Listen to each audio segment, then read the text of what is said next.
എല്ലാവർക്കും പുതിയ വീഡിയോയിലേക്ക് സ്വാഗതം. നമ്മുടെ ഇന്നത്തെ വിഷയം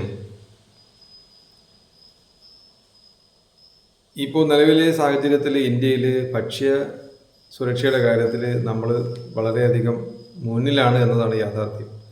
ഇന്ത്യയിൽ നിന്നും ദിനംപ്രതി ഭക്ഷ്യധാന്യങ്ങൾ മറ്റു ലോക രാഷ്ട്രങ്ങളിലേക്ക് സൗജന്യമായും അല്ലാതെയും എല്ലാം കയറ്റി അയക്കുന്നുണ്ട് എന്നുള്ള കാര്യവും നമുക്കറിയാം.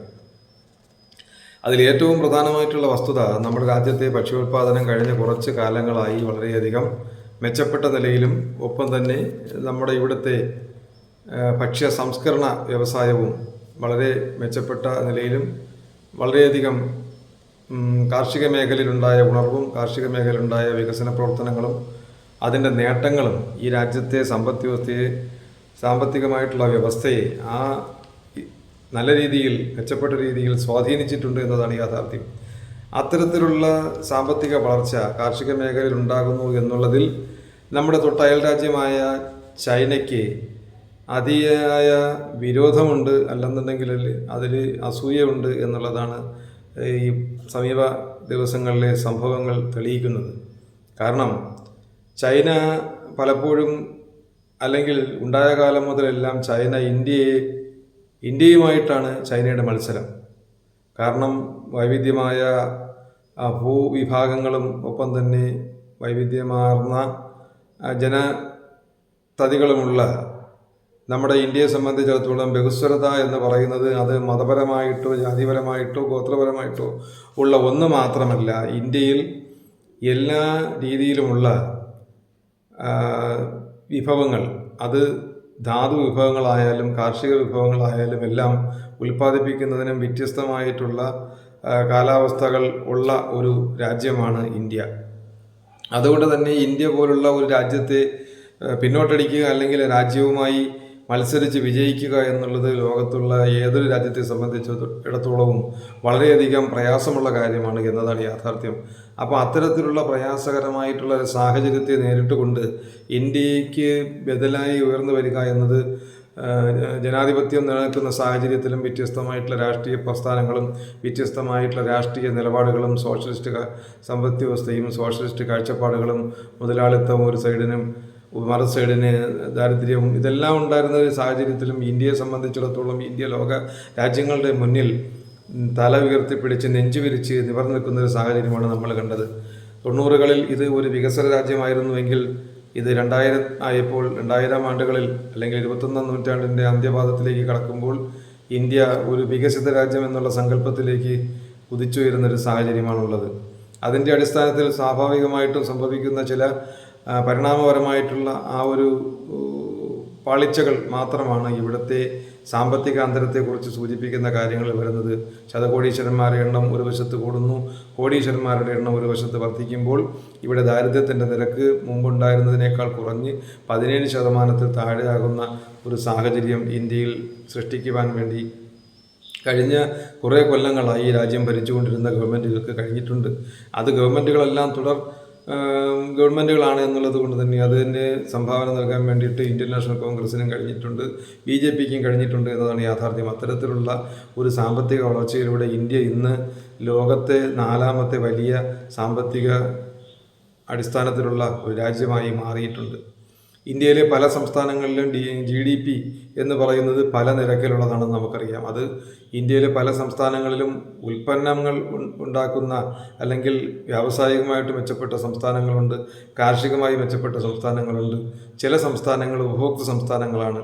അങ്ങനെ നോക്കുമ്പോൾ സ്വാഭാവികമായിട്ടും ഒരു രാജ്യത്തെ സംബന്ധിച്ചിടത്തോളം ആ രാജ്യത്തെ സാമ്പത്തിക മേഖലയിലുള്ള അതിൻ്റെ ഓരോ സംസ്ഥാനത്തിൻ്റെയും വരവും ചെലവും സംബന്ധിച്ചുള്ള കണക്കെടുക്കുമ്പോൾ അത് കാർഷിക മേഖലയിലായാലും വ്യാവസായിക മേഖലയിലായാലും ഉണ്ടാകുന്ന ആ ഒരു മാറ്റം അല്ലെങ്കിൽ ആ വളർച്ചാ നിരക്കിനനുസരിച്ചാണ് അതിനകത്തുള്ള മാറ്റങ്ങൾ എന്നുള്ളത് നമുക്ക് പറയാതിരിക്കാൻ നിവൃത്തിയില്ല. കാരണം ഇപ്പോൾ പഞ്ചാബിനെ പോലുള്ള അല്ലെങ്കിൽ ഹരിയാനയെ പോലുള്ള കാർഷിക മേഖലയിൽ വളരെയധികം മെച്ചപ്പെട്ട നിലയിലുള്ള അല്ലെങ്കിൽ ഉൽപാദനപരമായ കാര്യങ്ങളിൽ മെച്ചപ്പെട്ട രീതിയിലുള്ള സംസ്ഥാനങ്ങൾ നിരവധിയുണ്ട്, നമുക്കറിയാം. അത്തരം സംസ്ഥാനങ്ങളെ സംബന്ധിച്ചിടത്തോളം അവിടെ നിന്നുള്ള ഉൽപ്പന്നങ്ങളുടെ ആ ഒരു വില, അത് നമുക്ക് ഉൽപ്പാദിപ്പിക്കുന്നതിനനുസരിച്ച് കിട്ടുന്ന നേട്ടങ്ങൾ, ആ നേട്ടങ്ങളെല്ലാം ആ രാജ്യത്തിൻ്റെ ആ സംസ്ഥാനങ്ങളുടെ പ്രാദേശികമായിട്ടുള്ള വളർച്ചയെ സ്വാധീനിക്കുന്നുണ്ട്.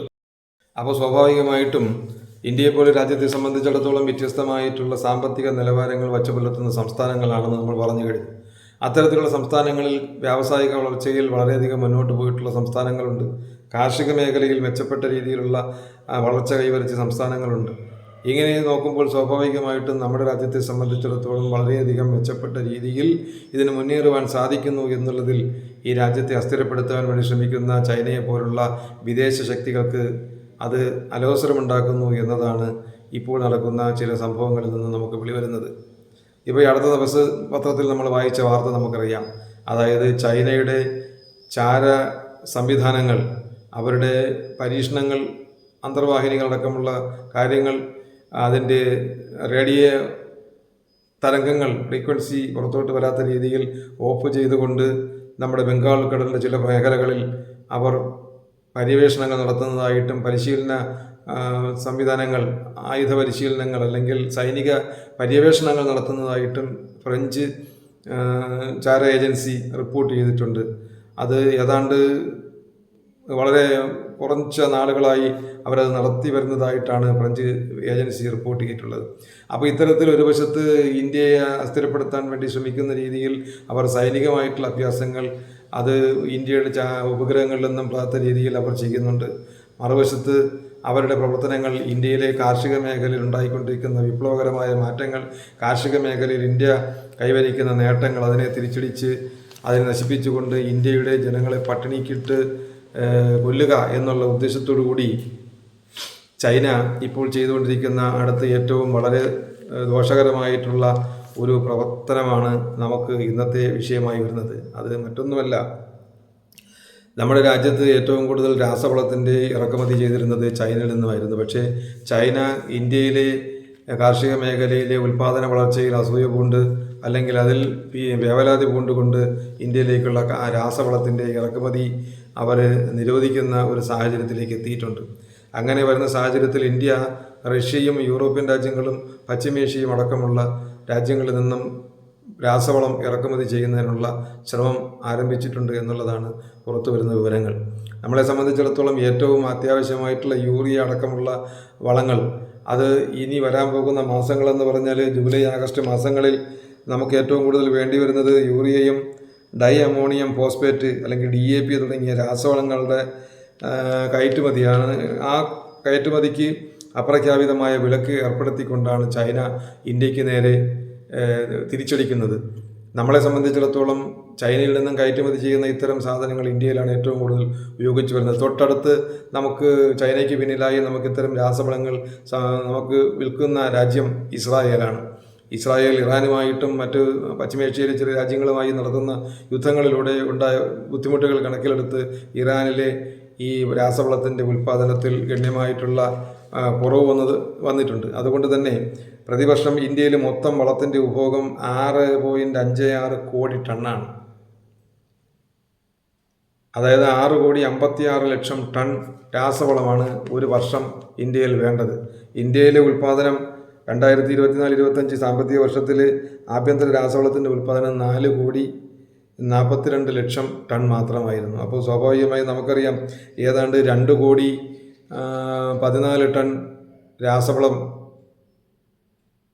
രാസവളത്തിൻ്റെ ഒരു ഷോർട്ടേജ് ഇന്ത്യയിലെ ഉൽപ്പാദന രംഗത്തുണ്ട്. അത് നമുക്ക് മറികടക്കണമെന്നുണ്ടെങ്കിൽ അന്യരാജ്യങ്ങളിൽ നിന്നും ഇറക്കുമതി ചെയ്യേണ്ട ഒരു സാഹചര്യമാണുള്ളത്. അപ്പോൾ അത്തരത്തിലുള്ള ഒരു സാഹചര്യത്തിലേക്ക് ഇന്ത്യയെ കൊണ്ടെത്തിച്ചത് ചൈനയുടെ അസൂയയും ഒപ്പം തന്നെ ഇന്ത്യയെ നശിപ്പിക്കുക എന്നുള്ള ഒരു തീരുമാനവുമാണ്. അതിന് ഉള്ള ഒരു പ്രതികരണം എന്ന നിലയ്ക്ക് അതുണ്ടാക്കുന്ന പ്രത്യാഘാതങ്ങൾ നമ്മുടെ രാജ്യത്ത് ഈ രാസവളത്തിൻ്റെ ലഭ്യത കുറഞ്ഞാൽ ഉണ്ടാകുന്ന ആ ഒരു പ്രത്യാഘാതം സാമ്പത്തികമായിട്ട് മൂന്നാം ശക്തിയായി കുതിക്കുന്ന ഇന്ത്യയിൽ ഭക്ഷ്യക്ഷാമം രൂക്ഷമാകുമ്പോൾ സ്വാഭാവികമായിട്ടും ആ രാജ്യത്തെ ആളുകളുടെ ഉൽപ്പാദന രംഗത്തുള്ള GDPയുടെ അളവ് കുറയും.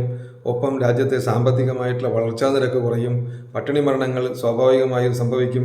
അങ്ങനെ വരുമ്പോൾ സ്വാഭാവികമായും സാധനങ്ങൾക്കും ഒപ്പം തന്നെ കാർഷിക ഉൽപ്പന്നങ്ങൾക്ക് വില വർദ്ധിക്കുന്ന സാഹചര്യം ഉണ്ടാകും. കാർഷിക ഉൽപ്പന്നങ്ങൾക്ക് വില വർദ്ധിക്കുന്ന സാഹചര്യം ഉണ്ടാകുമ്പോൾ രാജ്യത്ത് വിലക്കയറ്റം രൂക്ഷമാകും. അപ്പോൾ കാർഷിക മേഖലയുമായി ബന്ധപ്പെട്ട് കിടക്കുന്ന ഏതൊരു രാജ്യത്തെയും സമ്പദ് വ്യവസ്ഥയെ സംബന്ധിച്ചിടത്തോളം ഏറ്റവും മോശമായ അവസ്ഥയിലേക്ക് ആ രാജ്യം ചെന്നെത്തുന്ന ഒരു സാഹചര്യം സൃഷ്ടിക്കും. അത്തരം ഒരു സാഹചര്യം സൃഷ്ടിക്കുക എന്നത് തന്നെയാണ് ചൈനയുടെ ഏറ്റവും വലിയ ഒരു ആഗ്രഹം എന്നുള്ളത് കൊണ്ടാണ് അവർ ഈ ഒരു സാഹചര്യത്തിൽ ഇന്ത്യക്ക് നൽകി വരുന്ന അല്ലെങ്കിൽ ചൈനീസ് കമ്പനികൾ ഇന്ത്യയിലേക്ക് കയറ്റുമതി ചെയ്തുകൊണ്ടിരിക്കുന്ന മേൽപ്പറഞ്ഞ വളങ്ങൾ കയറ്റുമതി ചെയ്യുന്നതിനുള്ള അവകാശം അവർക്ക് നിഷേധിച്ചുകൊണ്ട് ചൈനീസ് സർക്കാർ ഉത്തരവ് പുറപ്പെടുവിച്ചത്.